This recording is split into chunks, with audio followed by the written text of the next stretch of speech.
Well, hello there, everyone. Welcome to Speak Now Pro Wrestling. It's Denise Salcedo, and it is September 5th, Tuesday, September 5th. And on Tuesdays, we chat all things WWE NXT. And let me tell you that I loved everything. This is like the first time ever that I've loved every single thing on a show, period. Everything that they did on NXT today, I was a fan of everything. I could not believe it. Like, there wasn't one segment on today's show that I was not a fan of in some sort of shape or format or whatever. We had a pretty good show today. And it's interesting because I feel like the last couple of months have been pretty good for NXT, but there was always obviously a couple of things that I wasn't too crazy about on the shows or whatever. But whatever, like for the most part, the show has been good for the last couple of months. But this episode in particular stood out to me differently from all of the other episodes because I really felt like they did a whole lot that was right on this show in terms of what I was thinking about was while watching NXT today. And I was trying to think, like, what is it in particular that makes me like what they're doing? And of course, we can talk about things like them bringing in main roster talent. We can talk about the vignettes. We can talk about all of that. But all of those things basically add up to one simple thing. Every storyline and every competitor that you're seeing that they're putting some sort of focus in is always moving forward. Things are always moving forward on the show. And that to me is probably my favorite thing about NXT because there's a lot of times where over on the Raw and SmackDown side, I feel like sometimes we see they take one step forward, three steps back on a storyline, or they do like a lateral move where we're kind of always in the same place, where they do certain things just to keep things going a lot longer. And you can tell sometimes that things don't really matter. It feels a little filler versus what they're doing on NXT is something that I've noticed is that every week leads to something. Like there's a purpose for what they do in each and every storyline for a reason. So that is one of the things that that I was thinking about today while watching NXT in terms of things that I overall like about the show. And of course, we're going to break things down and talk about everything one by one. But first of all, I just want to say that I'm so happy to be back, everybody. The last 10 days have been madness. I was in London for how many days? I don't even know, like 5 days or something. And then I came back to Los Angeles for 2 days, did the NXT post show, did the AEW post show, and then left to Chicago and did StarCast for the very first time ever. And then after StarCast, obviously did AEW Collision, went to that show, and then went to All Out. And then, so you guys know this, those media scrums, man, they take a long time. Like each media scrum, the last, I don't know how many that I've done, have all gone over 2 hours. So I literally get out of the building at United Center at like 1 something. By the time I get myself an Uber, by the time my Uber drives me to my hotel or wherever I'm staying, and then get home and start working, by then it's already like 4 a.m. by the time I do a bunch of stuff. And then I have to leave for the airport when your flight's at like 7 a.m. And then by 9 a.m., I was back in Los Angeles. So it's been kind of crazy, but I really enjoyed these last 10 days though, guys. I've had a lot to do. And it's been really fun. I posted a lot of interviews from StarCast too, if you guys haven't checked them out. I got to interview Scott Steiner, and that one was interesting because he one of the things we talked about off camera was the Steiner math promo that I did for Halloween one time. And he was like, I want to see the video. So I didn't show him the whole video, but I showed him the short. And he was like, this is funny. And I was like, what the hell is this world where I'm standing here right now showing Scott Steiner my Steiner math promo? So it's kind of funny. But anyways, so I spoke to Scott Steiner. I spoke to Danhausen. I had never interviewed Danhausen before. Another person I had never interviewed before was Maki Ito. That one was pretty fun too. It was a short interview just because of language barriers, but we made it fun. It was a good time. And then who else did I speak to? Oh yeah, I caught up again with Vikingo, and then there was someone else. Who was it? Oh my gosh, I'm blanking. Okay, I spoke to Nick Wayne too. Oh, and Willow Nightingale. So those are some of the new videos that have gone up on top of everything that went up for All In. So in total, with podcasts, media scrums, interviews, and vlogs, in the last 10 days, 27 videos have gone up on this YouTube channel. So there's so much to watch, whatever it is that you're a fan of for pro wrestling. I'm trying to make sure to get content up for you guys on there. So anyways, let's get to this, everybody. Let's get into we got some super chats, so here we go. We're gonna kick things off with a super chat here from our first one, which is from Hunter Tillman, in a very generous super chat at that, man. Hunter Tillman, thank you so much for getting us started in a cool way. Hunter Tillman says, hey Denise, welcome back. I hope you had the time of your life this past weekend, considering the unfortunate events that have happened, but I just wanted to show my appreciation for everything that you do. Tiffany Stratton versus Becky Lynch next week. Let's effing go. So yeah, I mean, the week was fun, guys. Honestly, like, London was incredible. It was an incredible experience. My favorite thing, by the way, and I will say this to anybody here that's from the UK or whatever, my favorite thing about going to places like London is the amount of community that's there. Like, people hang out, they have a good time. And I'm not saying people don't hang out here, but they hang out in different ways, in the sense that if I want to hang out with a friend, I have to plan it like a month in advance because everyone's so busy and everybody lives so far away from each other. And in London, I just saw everybody hanging out with their friends at pubs, having a good time. And I'm like, that's pretty freaking cool. I wish I had that in my life in a continuous way.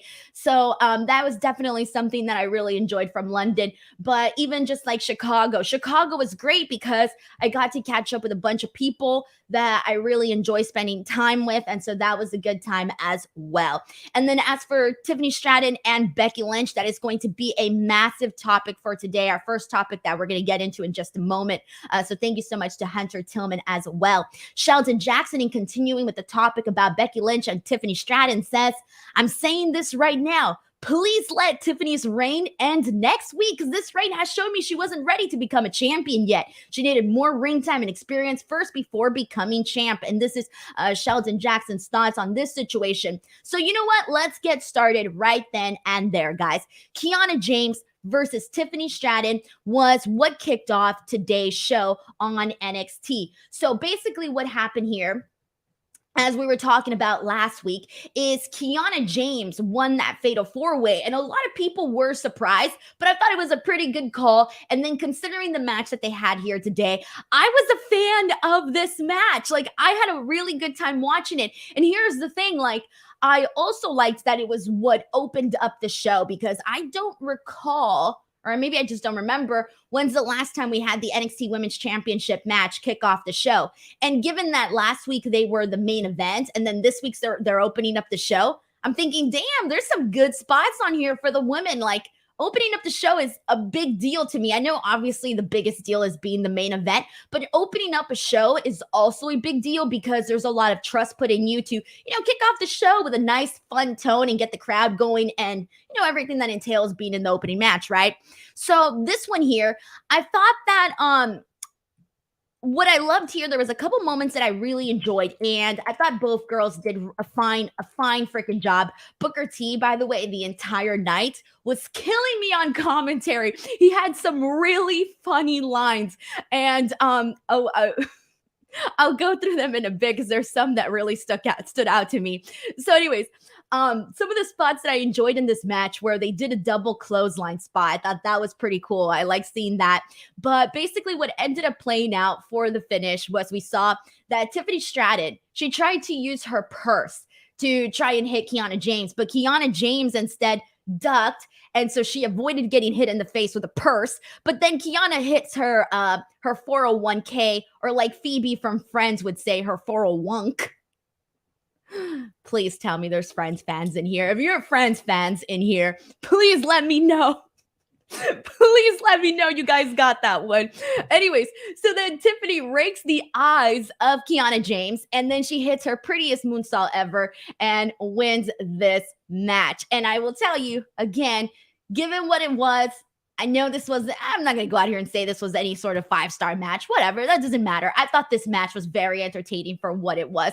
And the prettiest moonsault ever is the prettiest moonsault ever for a reason. In terms of it is really freaking pretty to always watch her hit that moonsault. So again, this match was what it was, but I enjoyed it. I thought that now, because even last week, I know last week, like I said, a lot of people were shocked that Kiana James won that Fatal 4-Way.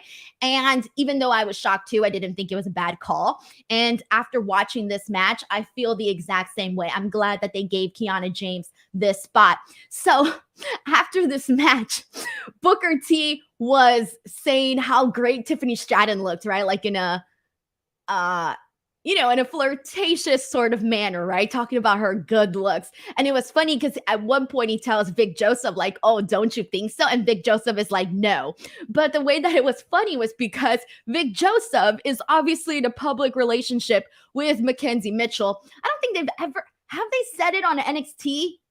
I don't know if anybody has said it on NXT, but anyways, so I thought it was funny that he was careful to be like, no, I don't think anything of Tiffany Stratton in that way, because obviously, his his girl is there, obviously. So I thought that was really funny. Anyways, so after this match is when we see Becky Lynch pop up on the screen, and she basically says, I've done a bunch of stuff in WWE. I've won a lot of titles, but I haven't gotten that NXT championship. And so she basically challenges Tiffany Stratton to a match. Next week, we're going to be getting Becky Lynch versus Tiffany Stratton. Now, this is something that they've been sort of teasing for a while now, the last couple of weeks. We've seen some interactions with them. And so I think a lot of people knew that this was bound to happen, especially because we've been seeing so much main roster talent go over to NXT.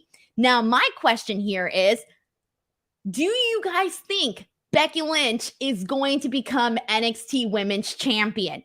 Now, I'm sort of, okay, I don't know if I'm torn or what I'm really thinking. I know Sheldon Jackson was very clear that he wants Tiffany Stratton to lose. But here's the thing, right? I feel like Becky Lynch has to win, right? I can't imagine, first of all, if she doesn't win, there's no way Tiffany Stratton is pinning Becky Lynch or winning this match clean. Like, there's no way. As much as I love Tiffany Stratton, because she's literally my favorite right now in NXT, I can't see her actually defeating Becky Lynch in a clean manner, like at all. So she would have to cheat. Maybe she'll hit Becky Lynch with a purse and actually get the win. But even then, that's not enough to take out Becky Lynch, in my opinion. We've seen Becky Lynch go through hell and back in so many of her matches. So like one purse shot is definitely not going to do it. So I'm thinking like, okay, if Tiffany Stratton wins, there's got to be some major shenanigans that unfolds there to really screw Becky Lynch over.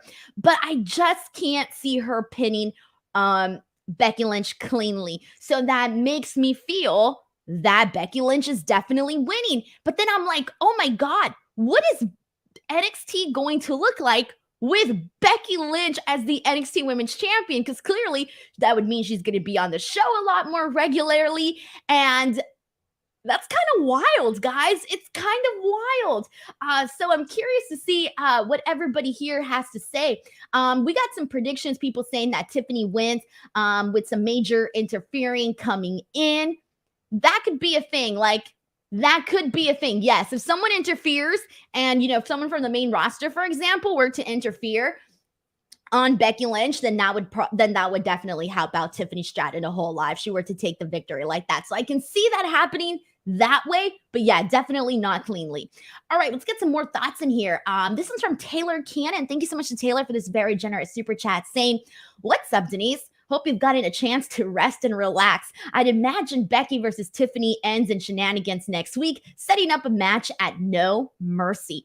If they do find a way to stretch this out into No Mercy, I think that would be even better because even then, actually, that was what I was thinking too when they announced the match for next week. Because so when Becky Lynch popped up on the screen and she started, issuing the challenge, I'm like, oh, I hope they don't do it next week. I hope they don't do it next week. I hope they do it for No Mercy. And then she goes, next week. And I was like, damn, not next week. Do it at No Mercy. And so if they do again and in some sort of shenanigans, then there is a good possibility we could get this match at No Mercy. And I think it would just be a much bigger deal to have Becky Lynch and Tiffany Stratton at No Mercy. Because if not, then who's Tiffany Stratton going to face? Or if Becky Lynch were to be champion, then who's she going to face for NXT No Mercy? So it does make a little bit more sense if they did something of a screw job finish for next week, and then afterwards, make the actual, rematch at No Mercy. So who knows? I would find it a lot more interesting, though, for the match to happen at No Mercy, for sure. Nicholas763 sends in a super chat saying, do you think Becky wins the title but puts Tiffany over at No Mercy and loses the title there? Or does she defend it for a few months? So ideally, even though I don't know it would be kind of weird to see Becky Lynch, as the NXT Women's Champion, right? It would feel a little weird. Ideally, I would like to see, let me think about this. I actually like what Taylor Cannon had to say here. I like the idea of them finding a way to set up the match at No Mercy, have Becky Lynch win at No Mercy, not necessarily next week on Tuesday's NXT, but at No Mercy. And that is, of course, if we get that match, period, again, at No Mercy. Have her win there, and then have her actually defend the title for a couple of months on NXT, or for however long they can, get Becky Lynch there. Personally, I would like that. If not, then probably some sort of situation where she just gets screwed and then it continues, what she's doing on the main roster. And then Tiffany Stratton moves about her day. So those are probably going to be the two options that we're going to be seeing. But Nicholas763, thank you so much for sending this in. And yeah, Becky Lynch as NXT Women's Champion, talk about a freaking ratings boost, man. That would be interesting. All right, so Chris, the loaded one, or what did we say we were going to call you? Chris Super Loaded? I don't know. Chris Super Loaded Ludek says, glad you're back, Denise. Are you going to Full Gear? Because I am. Also, if Becky wins the NXT Women's title, will she drop the title before Dom loses the North American title? P.S. I may move to Culver City instead. Well, okay, so a couple things to touch on here, and I'll start off with the Becky Lynch thing, is depending on if Becky Lynch wins, I do think she would hold the NXT Women's title a little longer, because it kind of feels like Dominik Mysterio's NXT North American title run might be coming to an end. I know we'll talk about this more in depth later on, but I just feel like there's just a lot of options right now and a lot of moving parts. And so I feel like Dominik Mysterio's run as NXT North American champion is going to come to an end. It kind of feels like for me, it kind of feels like it doesn't really feel like I care anymore, Am I the only one that kind of feels that way? In the beginning, I was like, yeah, it's all about the heat. It's all about the heat. Dom gets the heat. He's the NXT North American champion. He's getting heat. Now I'm just like, Dominik Mysterio's the North American champion. Cool. Thumbs up. Like the passion has gone down a whole lot, at least for me. So I'm ready to move on from this. We got all the heat we wanted from there. I'm cool. I'm ready to move on. And clearly, he's got some people that definitely have their eye on that title. Anyway, so let's see where we're at. The other question you had was, am I going to be at Full Gear? Yes, of course, because Full Gear is going to be about 20 minutes from my house, and I don't have to travel anywhere. Thank God. And I will probably be at Wrestle Dream too. I haven't decided just yet, but it's in Seattle, so it's not that far from me either. And so I would kind of feel like a fool if I didn't go to Wrestle Dream, considering I've been going to all these other places, and then Seattle is pretty close to my house, so I could probably go to Seattle. Yeah, so I'll probably be doing that. And then Culver City's pretty nice, man. They got a pretty good mall next to there. Forget what the mall's called, but they have a pretty good one there. It's a cool area. Mike Parker sends in a very generous super chat saying the heel versus heel match worked well, seeing who could out-cheat the other. I thought of Jesse Ventura's line, win if you can lose if you must, but always cheat. Tiffany is great. Don't want to see her drop the title to Becky. All right, so we're seeing some polar opposite opinions here. Guys, I'm a fan of Tiffany Stratton. Legit, I'm a freaking fan of hers. She's a star. she's a star. She's gotten the character down. She's very athletic. I love her in the ring. I think a lot of the reasons that maybe some people might feel, for whoever feels that she wasn't ready or whatever, I personally feel a lot of it has to do with the storylines that they've been doing with Tiffany Stratton. I think it probably could have felt a little bit stronger, but hopefully this program that she does with Becky Lynch, whether she wins or loses, if she wins, that'll be massive, right? If she loses, she could probably win in that loss, and she's still going to be getting the rub from Becky Lynch, period. So with that, you kind of win alone already there. So the other thing, yeah, I like it. I like Tiffany Stratton. I agree. I think she has also, I tweeted this out, but she has my favorite gear each and every single week. She's like screaming early she's screaming like early 2000s pop culture Barbie to me, and that is my jam, guys. You guys know I'm stuck in the early 2000s. I mean, look at me. I got my Britney Spears shirt on. Tiffany Stratton has all of those vibes, and that's what I tend to be drawn to. Stephen Marchuli sends in a super chat saying, NXT Women's Division best in wrestling, Tiffany Stratton, the next Charlotte Flair. That's not a prediction. It's a spoiler. Of course, we can sit here and argue all day about what division we think is the best, but Stephen Marchuli, thank you so much for sending in this super chat. We got another one here from Stephen Marchuli who says, let Rhea cost Becky, light the spark that turns into an inferno. Dude, I have been waiting for them to do Rhea and Becky for the longest time, but I feel that that would be more of a WrestleMania match, and we're still so far from WrestleMania, so I'm going to say save it for a bit. Plus, Rhea Ripley's still doing all that stuff with Raquel, so they still got stuff going on, but I'm waiting for Rhea Ripley, Becky Lynch at some point, but probably closer to WrestleMania season. Christopher Marino sends in a super chat saying, if Tiffany wins, then my question is, why is she still in NXT? Well, it depends on how she wins, right? I very much doubt that Tiffany will pin Becky Lynch clean. Very much doubt. I was going to say something. Well, do I feel confident saying this?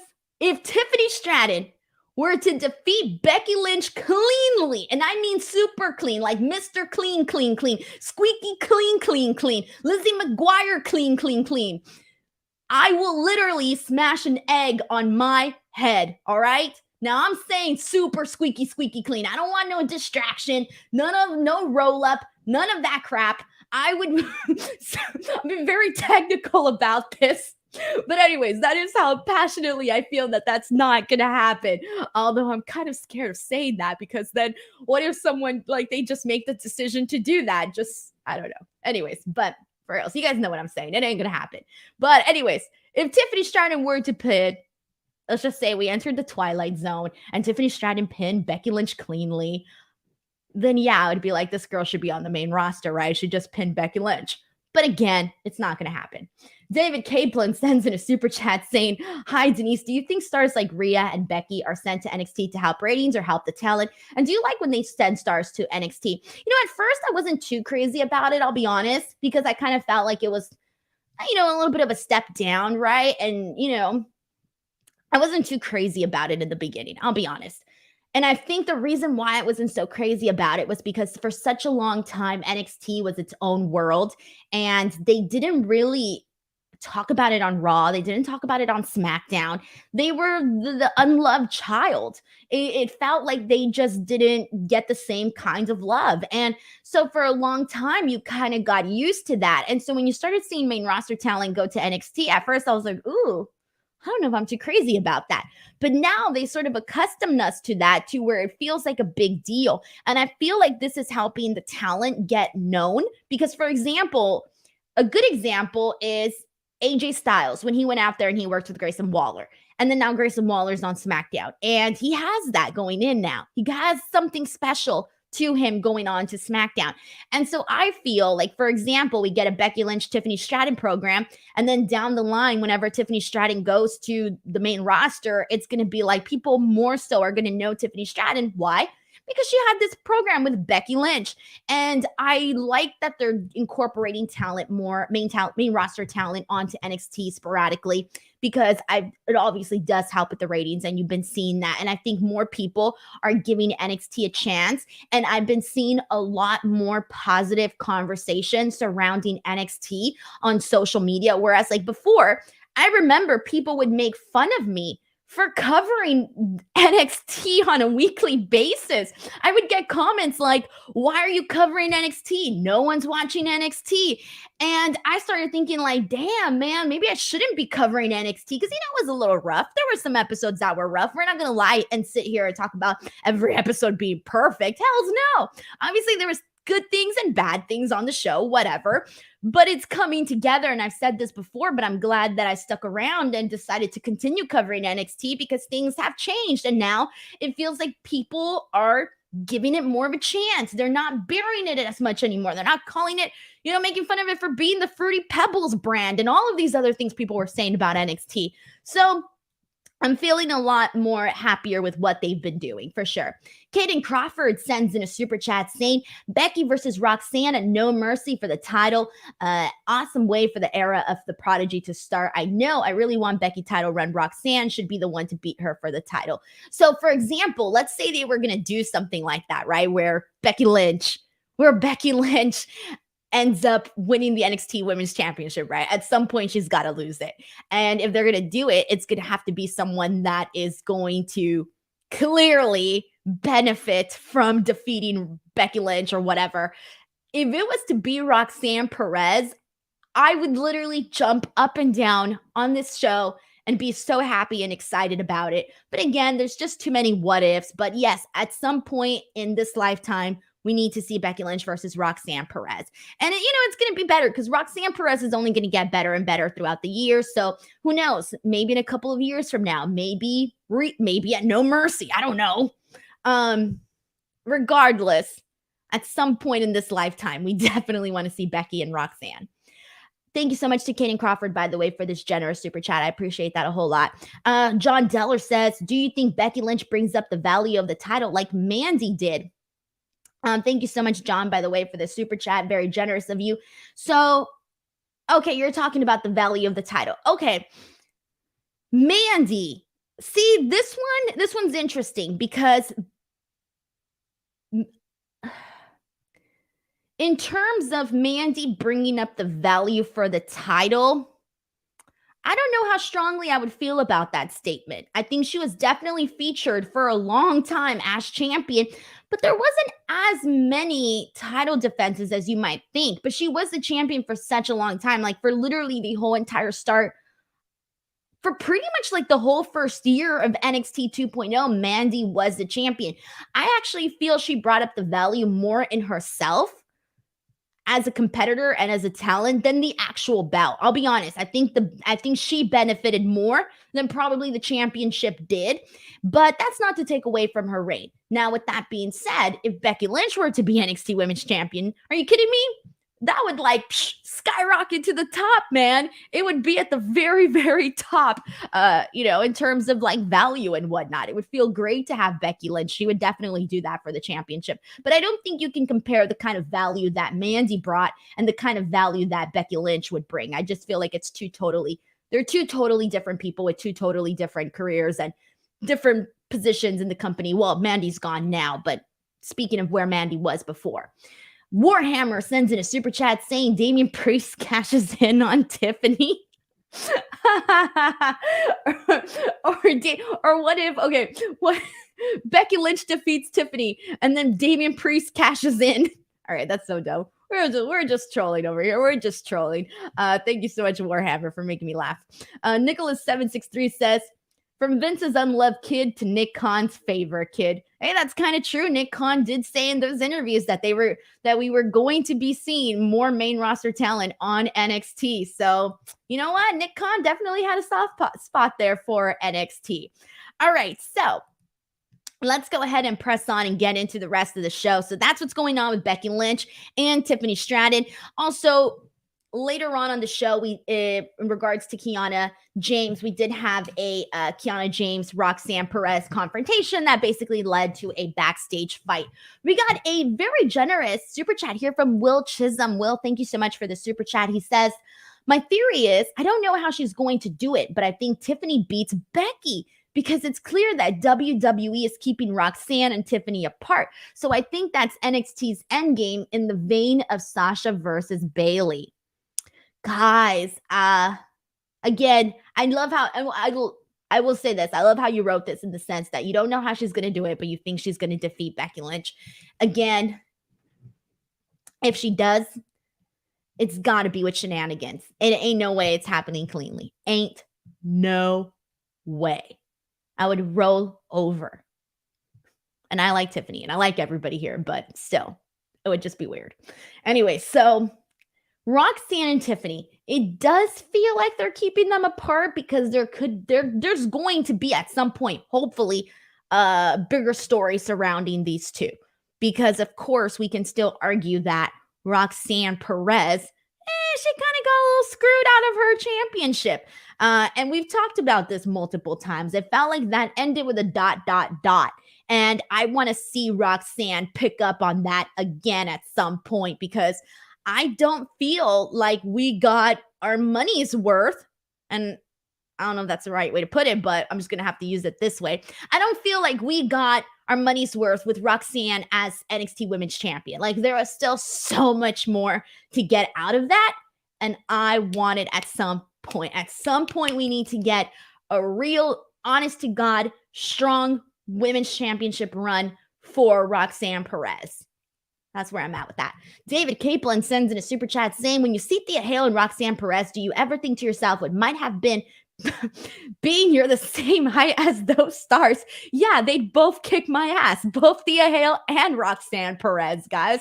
Are you kidding me? I would never be in a fight with anybody because I'm fully aware that I would get my ass kicked for sure. All right, guys, for sure. So if anybody's planning on fighting me, you already got the win. You already got the win. I'm a jobber. All right, David Capelin, thank you so much for the super chat.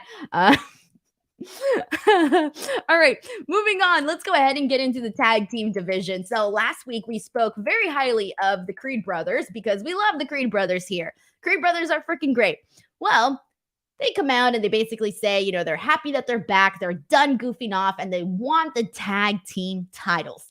And then they pretty much invite the whole locker room, the tag team locker room, and we see Tony D and Stax Lorenzo, who are the champions. They confront them. They kind of have a little bit of they're being a little bit mean to each other, but like a little bit friendly at the same time. They call them Mario and Luigi. I thought that was pretty funny. At the end of the day, they want those titles. So there's going to be a little bit of some shots thrown in there, of course. But then we get Malik Blade and Idris Enofi. They come in and they're like, nah, we've been out here putting in the work. We deserve a title shot. And then afterwards, we get Tank and Hank, who I freaking love. They're literally my favorite. They come in and they start asking the Creed brothers, do you guys ever talk? And the Creeds are like, yeah. And they're like, okay, do you guys ever fight? And the Creeds are like, yeah. It was so stupid, but they were both misunderstanding each other because Tank and Hank, they've been doing the whole thing where they bond with each other. They really get to know each other. They know everything about each other. They even wrestled each other just so that they could become a better tag team with one another. But I don't think the Creed brothers understood that. So they came off as a little bit, not the Creed brothers, but Tank and Hank came off a little bit airheady, but it made sense if you've been watching NXT and what they've been doing. So I thought this was really freaking funny. But then afterwards, we get Humberto and Angel Garza, other tag teams that come in. And this all then leads to a brawl. All of these guys are fighting. And next week, we're going to be getting the Creed brothers versus Malik and Idris. And I do want to see a situation where we just see the Creed brothers run through every single tag team and then get to Tony D and Stax Lorenzo and beat the living life out of them and have them become tag team champions. Because the first time that they were tag team champions, we didn't get much from that reign either. And then they got stuck in this terrible program with freaking Veer and Sangha. Yeah, do you guys remember this? You guys remember this? We sat here through a whole boring freaking storyline with the Creed brothers and Veer and Sangha. That was torture, my friends. We were talking earlier about how now everything was good on NXT. That is a perfect example. I remember coming in every week and thinking, my God, they're really wasting the Creed brothers on Veer and Sangha right now. And I like Veer and Sangha, but this was just not a story that was working at all. And so, anyways, that's neither here nor there. But the point is, we need to get the Creed brothers back on top, have them run wild on this tag team division, and really just strengthen things up a lot more for the NXT tag team division. Thank you, Indus. Sure. I was trying to think of their freaking tag team name as I was saying their name, and I was like, man, what the hell are they called? It was in the back of my mind. I couldn't remember what they were called. I like Veer. I like Sangha, but I did not care at all about this whatsoever. All right. And we got a super chat here from Stephen Marchuli. He says, Creeds versus Usos someday, please. Bro, Creeds versus Usos, Creeds versus the Street Profits. Have we gotten them versus the New Day? Because when the New Day was there, someone remind me, did they wrestle the New Day when the New Day was there? I have a terrible memory, so someone please remind me here. And then who else? I mean, there's so many other tag teams, so there's definitely a lot more that can be done for sure. Thank you so much to Stephen Marchuli again for another generous super chat. Dr. Thanos says Creeds and Chad Gable together. Oh boy. Oh yeah. Oh yeah. Shout out to Otis, my good friend Otis. Oh yeah. Oh, crap. Why did I start that? Now I'm going to want to do it every 2 seconds. Every 2 seconds, man. All right. And we got more people putting over some matches that they would want to see with the Creed brothers for sure. All right. Let's go ahead and move on from here. Let's get into another match that I ended up enjoying it. At first, I was like, oh, you guys know how I get. Sometimes I judge a book by its cover. I really, really do when it comes to certain matches. There are certain matches where I'm like, I don't really care about that. I don't want to watch that. And then it ends up being entertaining. And this was definitely one of those examples of that. There's another match that was another example of that, but this one was the first one. So Oro Menza versus Ilja Dragunov. So last week I was sitting here telling you guys how I did not care to see Ilja Dragunov, my favorite, a man's man, against even remotely associated with the metaphor, because I'm just not a fan at all of the metaphor. With that being said, I loved what they did here. I loved Oro Menza versus Ilja Dragunov. This was a good way to get a guy like Oro Menza a shot at being able to really showcase his talents and his skills against a guy who can go like Ilja Dragunov. And there was a lot of good stuff in here. There was a moment where Ilja got him with a really nice lariat and then 2 suplexes that followed after that. Throughout the match, Oro Menza had a bunch of good strikes throughout the entire thing. But in the end, we see Ilja hit the Torpedo Moscow and get the win. So perfect match. I was cool with it. Oro Menza looked great. Ilja Dragunov got a win. Thumbs up, man. Everybody won in this scenario. I was a fan of what they did here. But then I was an even bigger fan of what they did afterwards. And what they did afterwards was, so last week, the way that things ended on NXT was we saw Carmelo Hayes go into the office of Shawn Michaels. And throughout the show, he had kind of been doubting himself in terms of whether or not he can actually defeat Ilja Dragunov, to the point where we even saw a little bit of tension unfold between him and Trick Williams. Well, after Ilja gets his win, and keep in mind that Ilja has said he's coming for the NXT championship, Wes Lee comes out and he basically tells him, dude, you're not next in line. I'm next in line. But you know what? How about this? As soon as I defeat Carmelo Hayes, you'll be the first person to get a title shot against me. And Ilja's like, that's not going to work for me, right? So they're kind of going at it a little bit because they both want a shot at Carmelo Hayes. So Carmelo Hayes comes out and he says that he spoke to Shawn Michaels, and he says that there's no doubt that these two guys are at the very top of NXT. So they're going to be having a match next week, Wes Lee versus Ilja Dragunov. And whoever wins this match will then go on to face Carmelo Hayes for the NXT championship at No Mercy. So, dude, hello. This should be pretty good. Wesley versus Ilja Dragunov is going to be very, very entertaining. I hope they give it a lot of time. I want to see this like 20 minutes worth of Wesley, Ilja Dragunov. I may be asking for a lot here, but I think that they're going to have a really phenomenal match. So with that being said, I'm really looking forward to that. And I definitely want to see Ilja Dragunov, Carmelo Hayes part 2, because you guys know how much I love that match, especially if you were here during that watch along, because it was very freaking good. And then Carmelo Hayes ended it with a very strong line. He basically told both guys, I hope you show each other mercy, because I won't. Ooh, that was good, man. Then later on the show, Ilja goes up to Trick Williams and he tells him, why are you lying to your friend? Why did you lie and tell him that he could beat me? And he ends up telling him, I want you to think about it, because you can keep lying to your best friend or you can keep lying to yourself. Damn. I'm thinking here, like, why does Ilja Dragunov care about what Trick Williams has to say? Who cares if he tells Carmelo Hayes that he can defeat him? But you know what? Ilja Dragunov, he took that personally. That was good stuff there. Really good stuff. All right, so let's go ahead and press on from here. We got a couple more super chats here. And did I already read this one? Stephen Marchulli says, Creeds versus Uso someday, please. Yes, I read that. Will Chisholm says, the reason why I enjoy HBK booking of the women is all of the storylines may be hit or miss sometimes, but you can tell he cares about trying something. P.S. You're not a jobber. Yes, that's the thing, guys. There's effort being made and people can see the effort and it shows.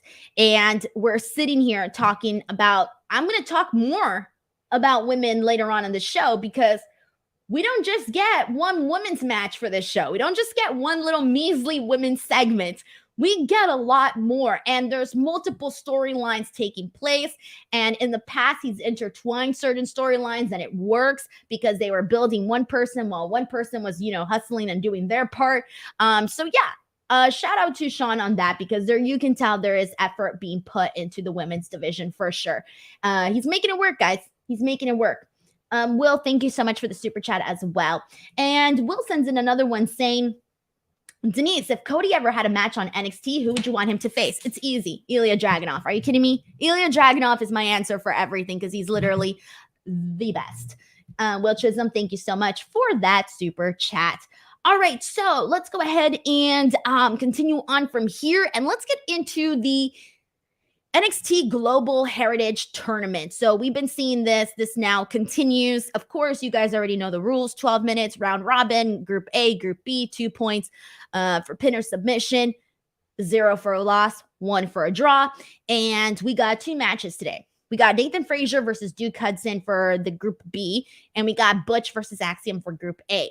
Now, for Nathan Frazier, Duke Hudson, I think the thing that took me aback here a little bit was how much they did not really give Duke Hudson anything in this match, like at all. Like he had like one little chop and that was literally it.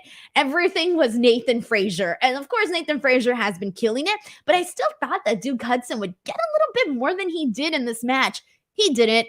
Nathan Frazier goes in there. For the finish, we see him kick Duke Hudson right in the midsection, and then he hits his Phoenix Splash, and he gets the win. This is relatively a very, very quick match. And they're also going to be doing some matches on NXT Level Up as well. The other match that we saw was Butch versus Axiom. This was definitely the better match for this tournament, at least for today.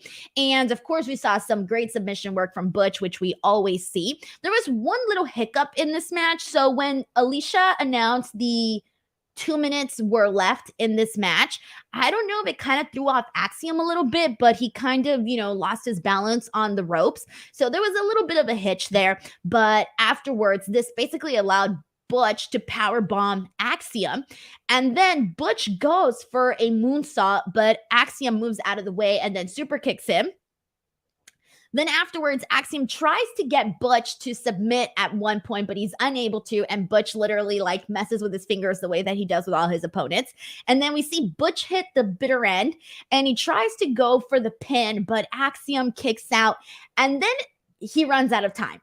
I don't know if the timing was off by a little bit of a couple seconds, but it kind of looked like he just, I kind of like the way it ended up looking just a little bit, because at first I'm thinking, oh, what if like he wanted to, I was thinking that they wanted to align the kick out exactly when the clock hit 0 seconds, but I think they were off by like maybe like 3 seconds. So it kind of left Butch. He kicks out and then Butch is kind of just there for like a little bit and he kind of doesn't really do anything. He kind of just sits there and then the 3 seconds run out. So it kind of did look a little bit off, but at the same time, it kind of worked because he would have done that had there been no like a longer time limit, right? Like Butch would have sat there for like a quick couple of seconds and then, continued on from there. So it looked a little weird, but then it ended up kind of working out for what it was. So either way, this was definitely the better match from what we saw today with the NXT Global Heritage Tournament. So it was fine. And let me actually pull up the graphics here for what we have. And so for Group A right now, the leader of Group A right now is Butch. He currently has 3 points, 1 win, 1 draw, 0 losses. And then following him in Group A is Axiom with 1 point. And then for Group B, we have leading Group B is, we have a tie in Group B, actually. Joe Coffey, Nathan Frazier, and Duke Hudson all have 2 points, and then Akira Tozawa has 0. Why did I say 4? He has 0. So that's where we're at as of right now with the standings. All right, so moving on to this, let's get into JC Jane and Thea Hale. So we were talking last week a whole lot about Thea Hale's bad girl look. She is good girl gone bad. Somebody call Rihanna because Thea Hale is a bad girl now. And so JC Jane is backstage with her, and I really like what they're doing here. I'm such a fan of this. So she's got Thea Hale wearing dark makeup now. She's got the dark eyeshadow. She's got lip liner. She's got dark lipstick. She's looking like she's trying to cosplay Rhea Ripley. I mean, she's good girl gone bad, legitimately. And so then Gigi Dolan comes in, and obviously we know the history between JC Jane and Gigi, former best friends who ended up becoming the worst of enemies. So Gigi comes in and she tries to warn Thea Hale not to trust JC Jane. Makes sense. I like that. But then Blair Davenport comes in and she agrees with Gigi and then continues to bury Thea Hale by calling her a little girl. And so Thea Hale gets pissed off and she stands up. She starts standing up for herself. She's pissed. She's like, I'm not a little girl and I'm going to prove it to you. So we end up getting a match between Gigi Dolan and Thea Hale. And during this, one of the things that we saw in the entrance was, we all know Thea Hale's got like all this energy and she does all these crazy things. So her normal entrance, JC Jane stops her from being like this really energetic fireball. And instead she's kind of calms her down. She's trying to have her be a little bit more chill. And Thea Hale's like, yeah. Okay, cool. Right. So she's doing that. All right. We're seeing some changes with Thea. The makeup, her energy starting to go down. She wants her to be maybe a little bit more relaxed, a little bit more cool. And so during this, I mentioned that there was a lot of things that Booker T did today on the show that popped me. I would have never thought that in the year 2023, on September 5th, 2023, I would be listening to Booker T reference Miley Cyrus. Of all things, he referenced Miley Cyrus. And I'm sitting here, Booker T knows who Miley Cyrus is? What the hell? And he mentions her song Wrecking Ball. And I'm thinking, first of all, that was years ago. So the reference isn't even that I guess you can say that super relevant right now because that was a long time ago. But still, he referenced Miley Cyrus. I didn't know Booker T even knew who Miley Cyrus was. So I kind of thought that was kind of funny. But anyways, for this, we end up seeing Blair Davenport come in during this match. She attacks Gigi Dolan, since we saw that little confrontation in the back. And then Thea Hale uses this to her advantage. She locks in the Kimura. She gets the win via submission. And look at Thea Hale. She wasn't getting any wins when Andre Chase and Duke Hudson were literally screwing her. And now, screwing her matches. Let me rephrase that. Screwing her in her matches. Please let me rephrase that. And then, now that she's besties with JC Jane, hey, she's getting wins now. And then afterwards, they celebrate. I love this. I was a big fan of this. MD89 says Wrecking Ball is forever relevant. All right. I get it. It was a pop culture moment. I get it. And when you think Miley Cyrus, you do think Wrecking Ball. But she's definitely done. She's done quite a bit since Wrecking Ball, for sure. That was a long time ago in her bangers era. Now she's moving on. She's doing other things.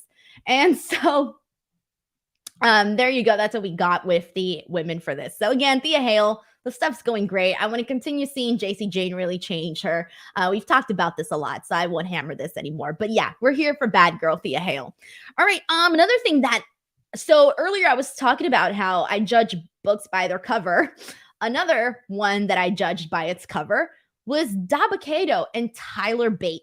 I was so irritated a couple weeks ago when Dabba-Kato came out and literally attacked Tyler Bate like he was a child. I hated it. I didn't like it. I was not a fan because I'm like, Tyler Bate deserves so much better than this crap, right? I'm thinking, this is going to be crap. I'm not interested in Dabba-Kato. Really, I'm not. And I ended up liking this, but let me tell you what. So Tyler, at one point in the beginning of the match, tries to lift up Dabba-Kato. And I'm looking at that, I'm going, oof, that looks a little impossible, bro. Just a little bit impossible, right? At one point, we see him lock him in a submission. He's trying to do all these things to try to bring down Dabba-Kato, but he definitely cannot. And then at one point, Dabba-Kato goes for a chokeslam, but Tyler Bate counters it. And then he finally lifts up Dabba-Kato, who's this big, giant, beefy man. Like, this man is a double-double on a double-double. I don't even know. You guys seen those commercials? We got our American hamburgers, by the way. Got so much freaking meat. Like, that's what Dabba-Kato is, right? So anyways, Tyler Bate is not a big guy at all. So he lifts up Dabba-Kato, freaking spins the hell out of him like this man weighs 20 pounds. And I'm just sitting there going, oh my God. I thought it was going to be like one little spin because he's so big. So he probably wasn't going to be able to do it as much. But he did. He did. And everybody started chanting, big, strong boy. It was great, man. I was such a fan of this. That one spot did it for me. Tyler Bate wins the match. Again, I thought I was going to hate this, but this one spot made it all worth it. So I ain't going to complain. Thumbs up. Thumbs up. Yeah, and by the way, I agree with Zeno Hour here when he says that Tyler Bate got a good performance from Dabba-Kato. And Tyler Bate is freaking great. Like, I've never doubted Tyler Bate. I doubted Dabba-Kato. And I'm thinking, ooh, I don't know, but when you have a really good wrestler, and we've seen this, there's so many examples, when you have a really good wrestler, they can get good matches out of people. And this one here was an example of that. All right, moving on, we got Dragon Lee taking on Mustafa Ali with Dirty Dominik Mysterio as the special guest referee. And so here's the thing. They both want to become NXT North American champions. We know this. And this was a fun match too, guys. A lot of good stuff here. We see Dragon Lee do a dive onto Mustafa Ali onto the outside. We see Ali, by the way, he does like this roll across the commentary table. So he's like, so this is the commentary table. This is Mustafa Ali. He's on the outside of it. He had just been like thrown or something. And so then he finally gets on the table. He does a little roll, gets up, and then freaking clotheslines Dragon Lee. And I'm just going, I had to rewind that because that was very, very cool. I really enjoyed what they did there. Dragon Lee then does like a sit-down powerbomb on Mustafa, and it's not a 3 count because Dominik was not really counting all that great. He was counting pretty damn slow. And so then he starts to argue with Dominik Mysterio about that not being a 3. And so then Mustafa Ali steals the victory with a roll up, and Dominik Mysterio counts super fast, and it's a 1, 2, 3. And so Mustafa Ali gets the win. But here's the thing though, he raises up Mustafa Ali's hand, and Ali does not like the way that he won. So he literally punches Dominik Mysterio, and Dominik Mysterio's just left there on the ground. And so it was basically made clear that Ali did not want to win in this manner. So all this was fine, a really good match. And I love how even though Dominik Mysterio was trying to get to screw Dragon Lee and not have a match with him or anything like that and just screw Dragon Lee, period, I like that Mustafa Ali was like, nah, bro, like this is not how I want to win this match. So I thought that was pretty good. I like what they did there. Now, yeah, by the way, let's see what else we got here. Let's see what we got. We got a couple people. Zeno Hour says, I thought for sure we were getting a triple threat setup here. Possibly. I think we might at some point, maybe, because clearly he was pissed off with Dominik. You would have thought that he'd been like, ah, whatever, I won. But you can tell that he was pissed off there, so who knows? Tiger Claw Gaming says a lot of screwing going on NXT. Oh, man. All right, we got one more thing to talk about for NXT here today. It's actually a pretty good one, too. But before I do, I just want to remind you guys all this week, I will be here tomorrow with Righteous Reg, where we're going to be talking about AEW Dynamite. It's going to be the fallout of All Out. So that should be a fun show. And then I will also be here on Friday, finally, to talk about Smackdown. I'm back on Friday. That's going to be great. I will not be here for Collision. Guys, you guys are going to hate me, man. You're going to be like this girl. She literally just came from London. Then she went to Chicago.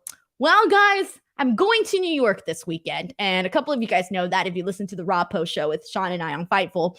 I'm going to be in New York this weekend. Believe it or not, my birthday was back in May. This was actually my birthday present from my husband. He's taking me to New York to go watch his favorite sports team. So ask me how that's my present, but whatever. I'm not going to complain. He knows New York City is my favorite place besides Los Angeles. So I at least get a day to myself, literally myself, because he's going to go watch the Yankees game and I don't want to go watch the Yankees game. So I'm literally just going to be exploring on my own by myself in New York, having a great old time. And then I'll definitely be at the Jets game on Monday because it's going to be a big freaking deal. I'm very excited about that game. And I hear people are going to get really crazy. I'm looking forward to it. I want to be amongst all of the crazy sports fans. So that should be fun. So anyways, I'm going to be in New York and I will be coming back on Tuesday nights, which means that my NXT post show next week will be Wednesday morning. So just a heads up, guys, next week's NXT show will be on a Wednesday morning. Also, if one of you guys here in the comments can let me know, can I watch NXT on replay on Hulu? Because I don't know where I'm going to watch NXT on TV because I can only watch live and I don't know how to watch NXT like later on. So if someone can let me know what's a method to watch NXT like the day after, please let me know in the comments section. And by the way, he's only going to the Yankees game because, well, it's his dream to go to like every baseball stadium. And so I guess he hasn't gone to that one. So yeah. All right. Sheldon Jackson says Hollywood Pepsi has arrived, ladies and gentlemen. Hollywood Pepsi. I kind of like that name. Hollywood Pepsi. It's a good name. I'm stealing it. Hollywood Pepsi. Nowadays I'm starting to feel like Brock Lesnar, only showing up on sporadic days. People are asking me if I can record it. So I normally watch wrestling on DirecTV, on the stream DirecTV here on like the website. And I could press record, but they don't actually pop up. Like there's no DVR section. So even though it lets me record, I don't even know where to find the episodes. Like it doesn't have like a designated set. You know, when you record a show and then you have your DVR section and you can watch the shows there, it doesn't pop up on my stream DirecTV. I don't know why. Is it on the Peacock? Oh, it's on the Peacock the next day? What? I did not know that. Oh shit, that is new information for me. Dante MIC says, I have Hulu with live TV and use that to DVR. I have Hulu, but I don't have the live TV package though. So if I don't have the live TV package, I don't know if I can still watch it. So I'm seeing that Peacock might be my chance here. Christopher Marino says, saw your tweet. Just want to say congrats on all your accomplishments. You have earned and deserve what you are getting. Thank you so much, Christopher. I'm very excited because obviously, as you guys know, Reg has become a regular on Wednesdays. And also, I, hired a moderator for Wednesdays too. Still can't afford a moderator for every show, but for Wednesdays, we got a Wednesday one for sure. And then I'm going to be starting a new show in October, and I'm going to be bringing on 2 people for that. And more details to come later on. Not right now. Later on.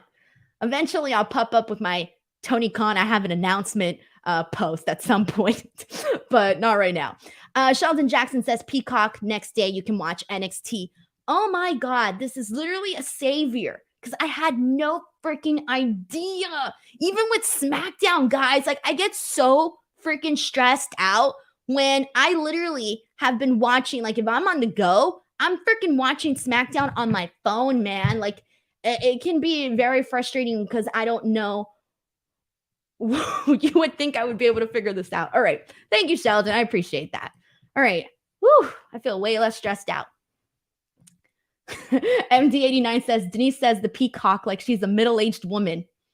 Wait, what's wrong with the way I say the Peacock? The Peacock. Isn't that not how you say it? The Peacock? All right, let's go ahead and press on from here.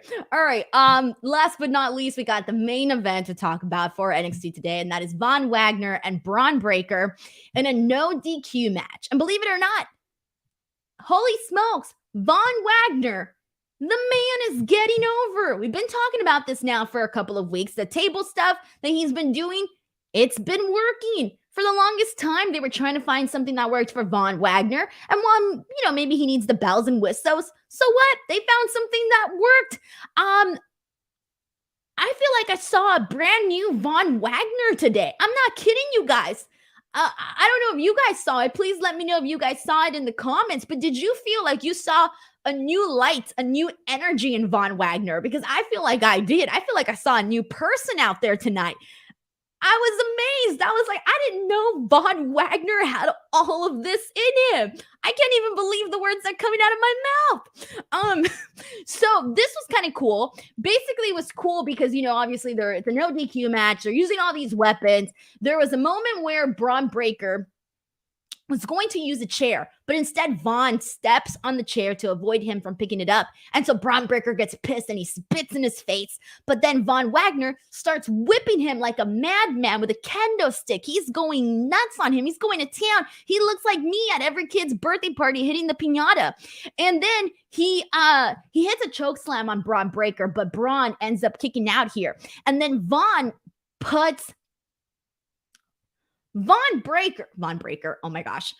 Wagner ends up putting Bron Breakker through the little stage that they have there where I think the ring announcer Alicia sits at. And I believe that's the same, I'm not sure that's the same portion of the stage where Carmelo Hayes was thrown by Bron Breakker a couple months ago. I think it might be the same area. But anyways, so he throws him, he puts them through that little wall, and everybody's like, oh my God. And we're thinking, oh my God, whatever, right? So then finally, he gets out of that. Von Breakker clears the table and sends Bron Breakker freaking through it. And it looks pretty damn impressive, actually. Looks pretty damn impressive. And everybody has a big pop. It looks massive. And then from there on, you can sense this new energy in Von Wagner. And then afterwards, they end up going back in the ring, though. And Bron Breakker spears him and wins the match. So even though he lost, dude looked pretty hyped up in the moment. He had some great intensity, and that definitely worked for what they were doing here. So, but after the match, after Bron Breakker won the match, he didn't care. He was not done with Von Wagner. He literally continued the beatdown, puts this man on the steel steps, and with another, so first he hits him with the chair, and then he gets him on the steel steps, and he basically sandwiches this man We got one steel step in the bottom, Von Wagner's head, and then Bron Breakker gets the other steel steps, and bam. But we don't get to see it because it goes dark. It's too violent for us to see. He killed a man and we can't see it because the screen goes dark. And I was like, damn, I wanted to see that, but we didn't get to see it. And in a way, it makes you wonder, is this man dead? Is Von Wagner okay? The way that they did it, they really, really made it dramatic. And so that's kind of cool. I want to see them sell this for a while. I don't want to see Von Wagner next week. I don't want to see him the week after that. Sell this. You literally had the screen go dark because it was too graphic for the viewers to watch. Sell this, please. Give me some time until we see Von Wagner once again. And of course, this made Bron Breakker look like a freaking madman, like an unhinged MFer. Dude went freaking nuts, practically killed a man here. This was great. I loved it. I was a big fan of this. Couldn't believe it. Really good stuff there. Michael says you need to see the pics. There's pics? Did they put pics? Sorry, I literally went on the show right afterwards, so I didn't see that afterwards. Tiger Claw Gaming says they had a Von sandwich on NXT. They really did. MD says NXT murder mysteries. Tony says screw the rated PG era. Oh, man. It was good stuff, guys. M. Darrett says Bron Breakker going to be in Tony D's old jail cell. That would be pretty funny, actually. That would be really funny. Oh, man. Michael says that, yeah, they put pictures on the steps of his skull, and it looks like it's smashed with blood all over. Oh, I need to see this, guys. Hold on. Did they really do that? Let me go see. Oh, I need to see this. Michael, you best not be lying. WWE NXT. Hold on. I'm going on Twitter. Oh, so they did a clip. Oh, shit. So they did a clip where Von is being stretchered out and he's busted open and there's like blood and he's got like all of this like gauze and tape around him. And I think as we know, they did the whole video where Von Wagner and, you know, all the things that he went through as a child. So they're clearly playing off of that, where it's like he's had prior, you know, issues, and now look at what Bron Breakker did to him there. So they just said Von Wagner is currently being taken to a local hospital for evaluation and will be provided an update when available. Damn, they milking this good, guys. They're making this good. Good stuff, man. That was a nice way to end the show. They got you hyped, guys. They got you hyped. All right. Let's see what else we got. Yeah, Tiger Claw says, yeah, they tweeted out Von pics. He had his head wrapped and everything. Good stuff, guys. Good stuff. All right. Let's see what else we got here. That's it. That's literally all of NXT.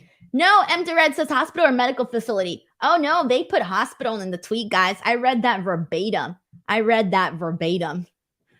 All right, everyone. That was NXT September 5th. I want to thank you guys all so much for coming in. And of course, a reminder again, we'll be back here tomorrow, myself and Reg, for AEW Dynamite. Friday, I'll be here for Smackdown. Next week, I will be back once again. Wednesday, I'll be doing a double show. Tuesday in the morning for NXT, once I watch it on the Peacock. And then Wednesday night again for AEW. And you guys know the rest of the programming. All right, everyone, that is it for today. Thank you guys so much for watching. As always, if you haven't already, make sure to check us out on Apple Podcast and leave a rating if you guys enjoy the podcast or you listen to it on audio version. It really helps me a whole lot to get some new viewers and whatnot. And please check out the content from AEW All In and All Out, because that is how I make my money back on these trips and all of this stuff, is by getting content, putting it up, and trying to profit from that. So go check out the videos. Have a good time. There's a lot for everything there. A lot for everybody there. All right, everyone. Goodbye.